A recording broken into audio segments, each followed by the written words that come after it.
What's going on, Flixhuggers? Welcome back to another movie review, this time for 2024's Alien Romulus. Now, don't worry, guys. I'm not going to give you any spoilers, any full details or Easter eggs about anything that calls back to this movie or that movie or anything. To be completely honest, I'm not the biggest Alien diehard super fan. I have seen Alien, Aliens, Prometheus, and Alien Covenant, and I just know that I enjoy these movies. And come on, that xenomorph is like the coolest looking monster creature feature ever, right? And I do know that this is a beloved franchise, so please leave your rankings or your fandom, some of your favorite moments from the movie down in the comments below before we get into it. And before we get into it, make sure to hit that big thumbs up to support the channel. Consider subscribing today for more reviews like this, movie reactions, and live streams here on the channel. All right, so let's get into it, guys. This movie is out in theaters now, and I think it's gonna actually be a very big draw, not just for the Alien fans, but just fans of sci-fi and horror, as this is directed by the king of horror, one of the modern kings of horror, I should say, written and directed by Fede Alvarez. Now, I mean, come on. Don't Breathe, Evil Dead, we know this guy's body of work. So when I saw that his name was attached to a project that's such a huge behemoth of a franchise, I mean, it goes to the video games, comics, all of the movies, guys, right? You gotta really nail a franchise like this to appease to the fans. And once I walked out of this movie theater, I can honestly say that I had a fantastic time with this movie. Once again, as someone is not a super diehard of the Alien franchise, I just know that this is a cool creature that has some cool human characters along the way. So before we get into this cast, guys, let me give you a rough synopsis about what this movie's about. While scavenging the deep ends of a derelict space station, a group of young colonizers come face to face with the most terrifying life form in the universe. All right, now let's start off with this movie's lead, played by Kaylee Spaney. It is Rain. I thought she was an awesome character. I don't really know too much of her work.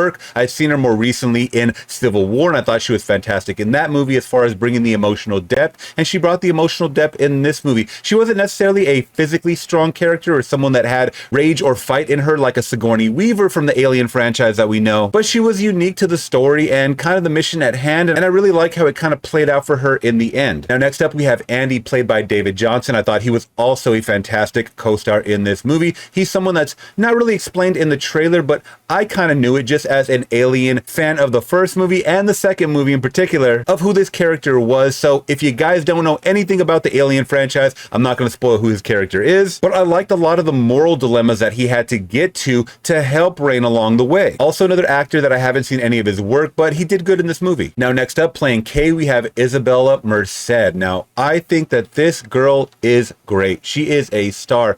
And before I forget, she has one of the best screams gotta be of the year. I know we haven't got too many horror movies with some scream queens in it as far as like literally letting out a good scream, because you've had screams along the way, right? I mean, they judge you sometimes on these screams, and even though like a scream queen like a Jamie Lee Curtis in Halloween is dubbed the Scream Queen, I think she's got one of the worst screams of all time.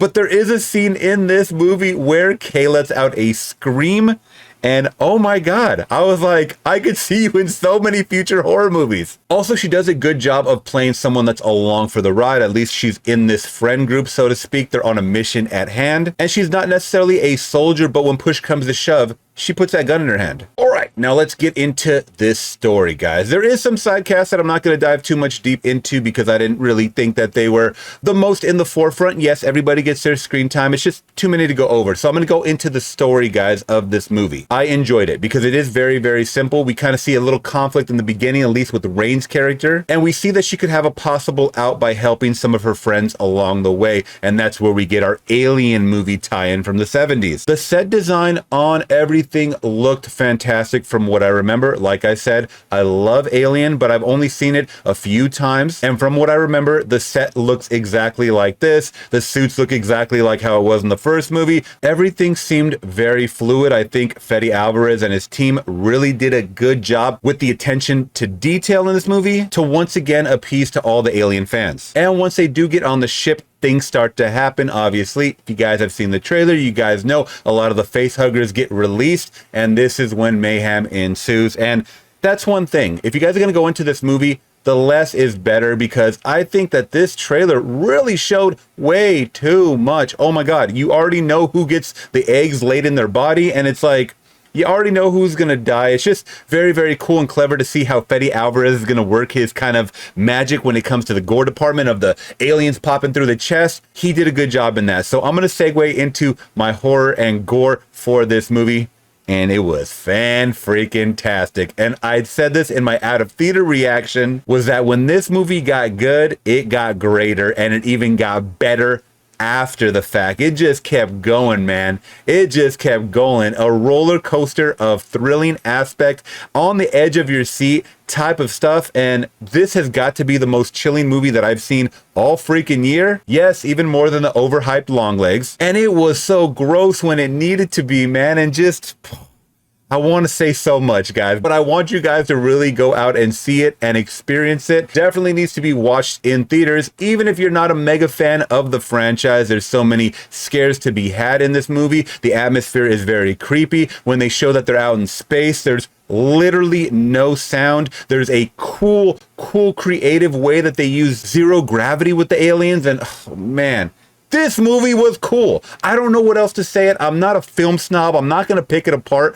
I had a fun time with Alien Romulus. That's all I'm going to say. And I think if you guys are just normal film goers, you guys are going to have a good time with this one, as this is one of my favorite Alien films in the franchise. Even though I haven't seen Alien 3 and Alien 4, it's definitely up there. Don't ask me where I rank it, because I don't know yet. I haven't seen the full franchise. I just know that this one's a standout. I would love to hear the Alien fans let me know their ranking once again in the comments below. And I think all that being said, guys, all that being said, as I did come out of the theater just, oh my God, oh my God, oh my God, I'm going to give Alien Romulus from 2024 a solid 4 out of 5. And before I leave, guys, a lot of people were talking about there's a CGI moment that was very, very noticeable that took you out.